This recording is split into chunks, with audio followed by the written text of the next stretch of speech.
Tasavvur qiling, farzandingiz ertalab uyg'ondi, lekin uning ko'zlari qizarib ketgan, ishgan va tinmay yoshlanyapti. U injiqlik qilib, ko'zlarini tinmay ishqalayveradi. Ko'pchilik ota-onalar bunga oddiy charchoq yoki shamollash deb qarashadi. Ammo bu allergik konyuktivit bo'lishi mumkin. Keling, 2 daqiqa ichida farzandingizni bu azobdan qanday qutqarishni bilib olamiz. Bolalar organizmi juda nozik. Biz sezmaydigan mayda zarrachalar ularni ko'z shilliq qavatiga tushganda immun tizimi keskin javob beradi. Bunga nimalar sabab bo'ladi? Birinchidan, mavsumiy o'simliklar va daraxtlarning changi. Ikkinchisi, uydagi oddiy chang va gilimlardagi mayda kanalar. Uchinchisi, uy hayvonlarining yungi va hatto ularning so'lagi. Ba'zan bolalar sovuni yoki kir yuvish kukuni ham konyuktivitni qo'zg'atishiga sabab bo'ladi.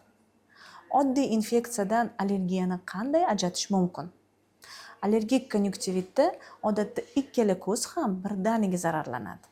Bola ko'zidagi chidab bo'lmas qichishishdan shikoyat qiladi. Go'yoki ko'ziga qum to'kilib qolgandek bo'ladi. Qovoqlar ishadi, ko'z oqi qizaradi. Eng asosiy belgilardan yana biri bu yorug'likdan qo'rqish. Bola yorug' xonaga yoki quyoshga qarashga qiynaladi. Ko'zini qisib oladi. Xo'sh, ota-onalar ko'pincha qanday xatolarga yo'l qo'yishadi? Birinchidan, ko'zni choy damlamasi bilan yuvishadi. Bu allergiyani battar qo'zg'atadi. Ikkinchidan, qo'shnidan yoki dorixonachidan so'rab, o'zboshimchalik bilan antibiotiklarni tomizishni boshlashadi.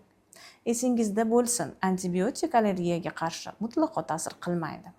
Yana bir sababi bolani ko'zini ishqalashiga ruxsat berish. Bola qo'lidagi bakteriyalar bilan ko'zga haqiqiy infeksiyani yuqtirib qo'yishga hech gap emas. Vaziyatni yengillashtirish uchun nima qilish kerak? Bolani yuzini va ko'zlarini salqin, toza suv bilan yuviladi. Bu allergenlarni yuvib tashlaydi. Shifokor maxsus antigistamin tomchilarini tayinlaydi. Farzandimizning ko'zlari dunyoni faqat quvonch bilan ko'rishi kerak. Ularning salomatligiga befarq bo'lmang. Agar videoz foydali bo'lgan bo'lsa, uni boshqa ota-onalarga ham ulashing va sahifamizga obuna bo'lishni unutmang.